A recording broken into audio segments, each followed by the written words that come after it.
तो दोस्तों आज 11 अप्रैल 2023 देश दुनिया की बड़ी खबर लेकर आए हैं आपके लिए। तो फटाफट शुरू करते। उससे पहले चैनल को सब्सक्राइब नहीं किए तो चैनल को सब्सक्राइब कर ले, वीडियो को लाइक कर दे, शेयर कर दे ताकि इसी तरह की खबर हर रोज देख सके। तो शुरू करते आज की पहली बड़ी खबर।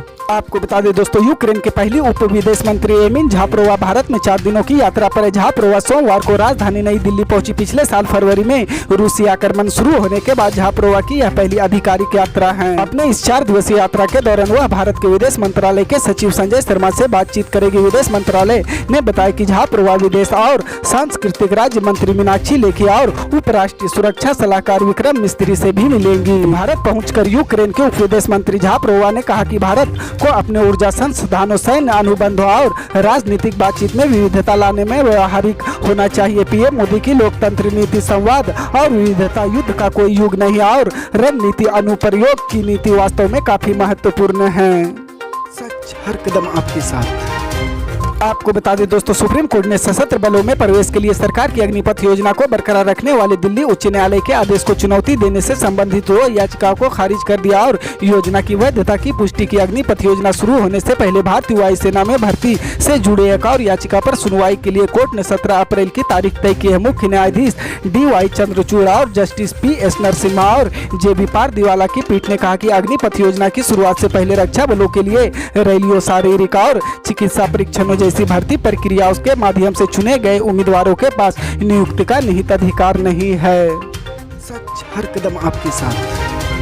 आपको बता दें दोस्तों, अयोध्या में भव्य राम मंदिर निर्माण का काम जोरों पर चल रहा है। 2024 में राम मंदिर को श्रद्धालुओं के खोलने के लिए तैयारी है। राम मंदिर को जितना भव्य बनाया जा रहा है उतना ही ख्याल यहाँ पर सुरक्षा को लेकर भी रखा जा रहा है। इसके लिए उत्तर प्रदेश पुलिस ने पुलिस की बजाय आधुनिक टेक्नोलॉजी पर आधारित सिक्योरिटी सिस्टम तैयार करने का फैसला किया है। प्रदेश के पुलिस महानिदेशक राम कुमार विश्वकर्मा ने रविवार को इस बारे में जानकारी दी। उन्होंने बताया कि इसके लिए 77 करोड़ खर्च किए जाएंगे। DGP राम कुमार विश्वकर्मा 9 अप्रैल को अयोध्या में रिजर्व पुलिस लाइन में मौजूद थे। यहां उन्होंने कानून और व्यवस्था को लेकर समीक्षा बैठक के बाद पत्रकारों से बातचीत की। इस दौरान राम मंदिर की सुरक्षा को लेकर DGP ने बड़ी जानकारी दी। उन्होंने बताया कि अगले साल से राम मंदिर के दर्शन के लिए श्रद्धालुओं की बड़ी भीड़ अयोध्या में पहुंचने लगेगी। यहां की सुरक्षा हमारी प्राथमिकता है। सच हर कदम आपके साथ।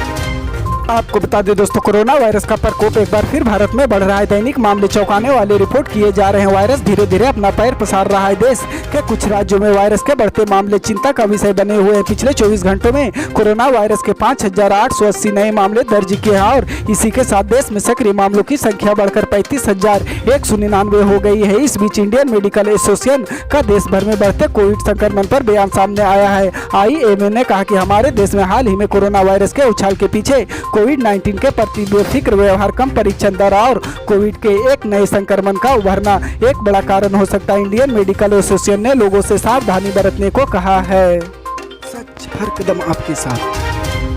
आपको बता दें दोस्तों, बिहार में शिक्षक अब राज्यकर्मी होंगे और आयोग के माध्यम से शिक्षकों की बहाली होगी। सोमवार को मुख्यमंत्री नीतीश कुमार की अध्यक्षता में हुई कैबिनेट के बैठक में यह फैसला लिया गया। 1ली से 12वीं तक के शिक्षकों की नियुक्ति आयोग के माध्यम से होगी। आयोग का निर्धारण राज्य सरकार करेगी। शिक्षकों का अब जिला स्वर्ण होगा। अब ये राज्य की सरकार कर्मचारी कहलाएंगे। इसके अलावा राज्य कर्मचारियों और पेंशन भोगियों की महंगाई भत्ता 1 जनवरी 2023 से 38% से बढ़ाकर 42% कर दी गई है।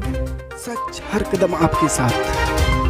आपको बता दें दोस्तों, असम मेघालय के बीच चल रहे विवाद को लेकर मेघालय सरकार की याचिका पर सुप्रीम कोर्ट की ओर से जुलाई में सुनवाई की जाएगी। इस याचिका में असम और मेघालय के मुख्यमंत्रियों द्वारा समझौते विज्ञापन पर रोक लगाने को लेकर उच्च न्यायालय में चुनौती दी गई है। सुप्रीम कोर्ट में सोमवार को कहा कि इस मामले में जुलाई में सुनवाई होगी। मुख्य न्यायाधीश DY चंद्रचूड़ और न्यायमूर्ति PS नरसिम्हा और JB पारदीवाला की पीठ ने कहा कि इस याचिका को शीर्ष अदालत की रजिस्ट्री द्वारा सोमवार को गलत तरीके से सूचीबद्ध किया गया। हम इसे जुलाई में रखेंगे। बता दें कि राज्य सरकार की ओर से मेघालय हाई कोर्ट 8 दिसंबर 2022 वाले देश को चुनौती दी थी। इसमें सीमा विवाद के निपटारे के लिए दोनों राज्यों के मुख्यमंत्रियों द्वारा साइन किए गए MOU पर रोक लगा दी थी।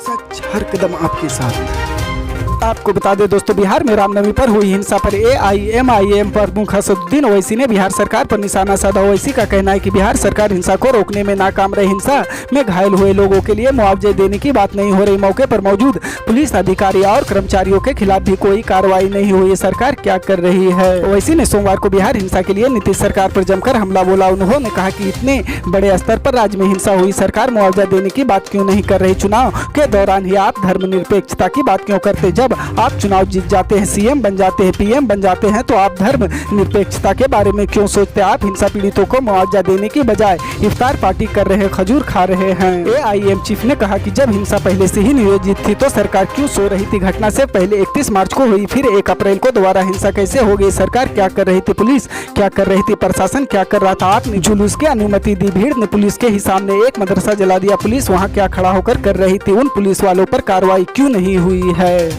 सच हर कदम आपके साथ। आपको बता दें दोस्तों, भारत में इस बार बारिश कितनी और कैसी होगी इसका पहला पूर्वानुमान जारी हो गया है। वेदर रिपोर्ट देने वाली प्राइवेट एजेंसी स्काईमेट ने मानसून 2023 के लिए अपना पूर्वानुमान जारी किया है, जो काफी डरा देने वाली है। बता दें कि इस साल सामान्य से कम मानसून का अनुमान है, यानी कि पहले अनुमान में बारिश सामान्य से कम रह सकती है। स्काईमेट ने बताया कि LPA यानी कि लॉन्ग पीरियड कवरेज का 94% बारिश होने का अनुमान है। स्काईमेट के प्रबंधक दिनेशक जातिन सिंह ने एक बयान में कहा कि ला निका के खत्म होने के बाद अब आने वाले दिनों में अल नीनो दस्तक देने वाली है, जिसके कारण मानसून के कमजोर रहने की संभावना बन रही है। हर कदम आपके साथ। इसी तरह की पल पल की अपडेट जानने के लिए जुड़े रहें हमारे स्टार न्यूज के साथ। मिलते हैं अगली बड़ी खबर में, तब तक